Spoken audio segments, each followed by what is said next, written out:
Hey everybody, Anthony here. I got another unboxing video I wanted to show you guys. This one is for the Infernal Theme Deck. So this one's going to be a pretty quick video. If you haven't already checked out the Bitarian Theme Deck box opening, go ahead and check that out. I went a little bit more in detail on everything, but here we are with the Infernal Theme Deck. So if you had purchased the Infernal Theme Deck, you would be receiving a Zervidium die cut sticker, vinyl, very nice quality, and some Legions of Will stickers, and this nice color coordinating dice. Got gold coloring on the numbers and black and red glossy marble looking background on there. So that's looking really sick. Here is the promo card. Now, this is actually the 2022 playtest version.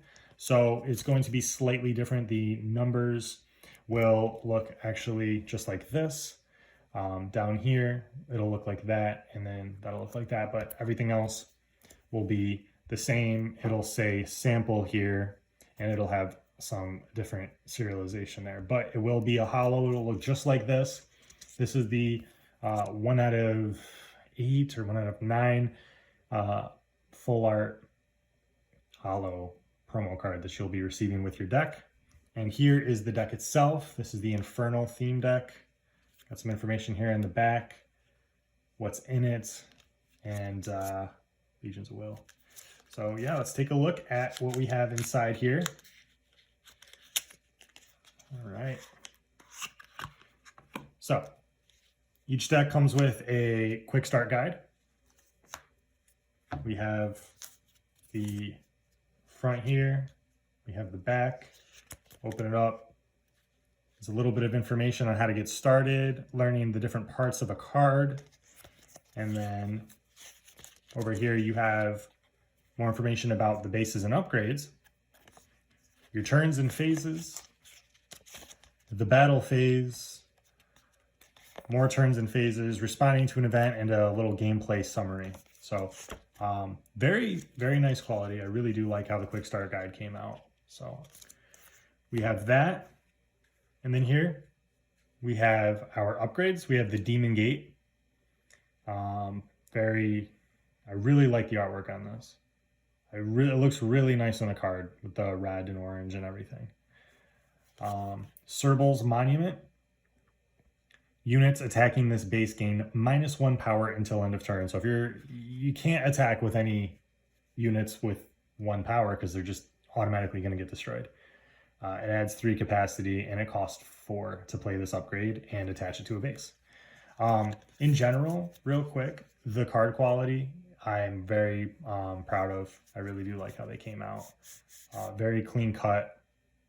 You can see here the centering is very nice on both the front and the back. The cards feel great. They have a nice like UV gloss on it. I really like how these came out. So, Servo's Monument, we have Demonic Orb. When this upgrade is destroyed, destroy a non-base permanent an opponent controls. Very powerful. Demonic Sigil, we have a few copies of this here. Sacrifice any number of units and destroy that many attacking units. You play it face down for 2, and then you can pay its activation cost down here at the bottom, which is 2, and then the ability triggers. So we have 3 of those. Frenzied Domain, which is an absolutely insane card. You pay 5, you roll a d12, and units you control gain that much power until end of turn. Now, upgrades and traps, their abilities pertain to the base and everything stationed in the base that it itself is attached to, unless it states otherwise. But still, very powerful card. Cerebral Summoning, pay 3 to sacrifice a unit and search your deck for a unit and place it in this base. We have Deluge, which we've been playing a lot online, and this card is very powerful. If you play it early on in the game, it's very powerful. Pay 2, choose a base an opponent controls, and that base produces no resource this turn. That's pretty good. There are definitely other ways to produce resources in this game aside from just your bases. And the more cards that we introduce, the more this card will start to balance itself out. But based on the cards that are available now, very good card. It's actually, I'd say, it's what gives the this deck specifically more of an advantage. So you actually have 4 copies of that, which is pretty cool. Servo's Decree.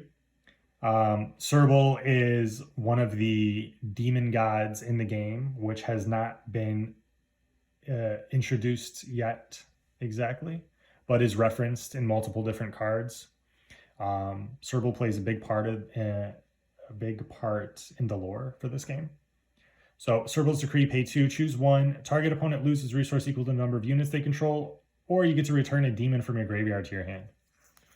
You have 3 copies of that. Raise the Dead, pay 0. You may return a unit from a graveyard to a base, and if you do, you must pay its resource cost. You have 3 copies of that. Servo's Curse, another card referencing Servo here. Of course, Servo's Monument in the very beginning as one of the upgrades. Choose a unit an opponent controls. Destroy each other unit stationed in that base. Very, very powerful card. It doesn't have redeem, so it's going to stay in your hand until you have an opportunity to play it. But it is a very good card, especially for an uncommon. All right, so Serpent Demon. Here are the units that we have in the Infernal deck. Serpent Demon costs 4. It's a demon. It has 4 will and 3 power. And it's a common. So you get 4 copies of this. Really like the artwork on here. I like the blue and the purple.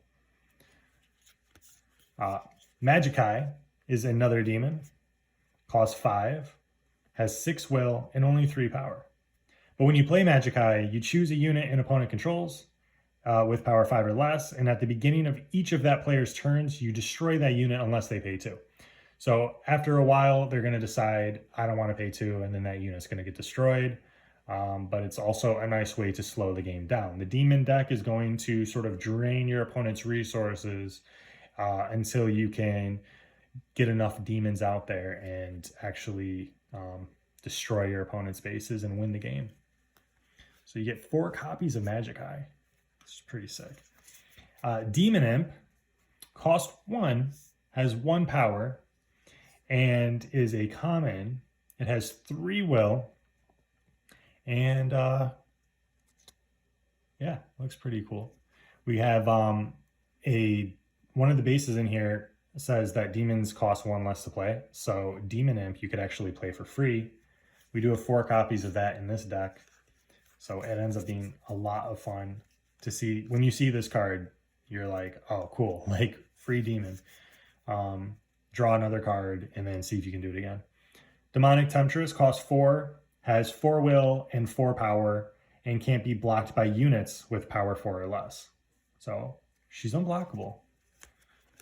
We have 3 copies of her, and Zervidium, which is also represented on the deck itself and with these stickers here. Zervidium costs 7, has 8 will, 8 power, and when Zervidium is destroyed, each player shuffles all units they control into their deck, and each player's resource becomes 0. This is a reset. He brings the storms and just washes everything away. Resets the game back to its natural state, and also very powerful to swing with 8. So it's kind of fun. You're like, you can attack and be aggressive with this card, and your opponents may or may not want to destroy it. You could also, block with it. You're kind of like, when you play this card, you kind of try to put it in danger in order for it to get destroyed and gain that effect. So Mzalza costs 6. It's a demon and has I'm pretty sure every card in actually no, there's one card that's not a demon, but has 6 will and 6 power. When you play Mzalza, put up to 3 poison counters divided among any number of units an opponent controls. That player looks at the top 6 cards in their deck and puts 1 at top. So poison counters in this game, when at the beginning of each player's turn, they'll add a poison counter to each unit that has a poison counter.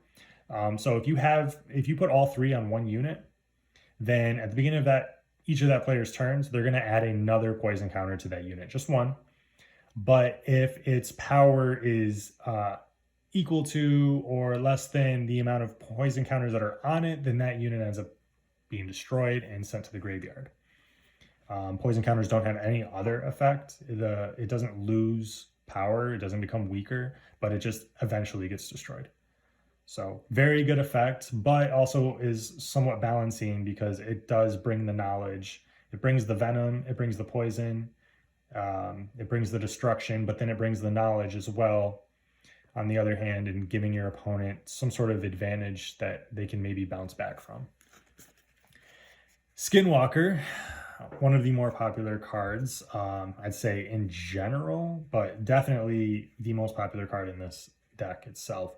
Skinwalker costs 4, has 0 will and 0 power in this because it enters as a copy of another unit on the battlefield. So it'll have that unit's will and power. And card type too as well.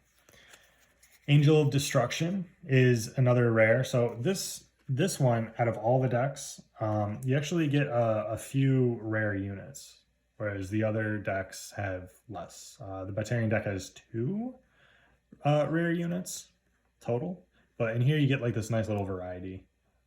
Here, there's a better. So yeah, pretty cool. Angel of Destruction costs 6, has 3 will and 6 power. It's very, very powerful, very easy to attack with such a low will cost. And whenever it deals damage to a unit, you destroy that unit. And then here we have our bases. We have Enda, so it's pronounced Enda, or you could say End, doesn't matter. But it has 4 defense, 4 capacity, and 1 resource.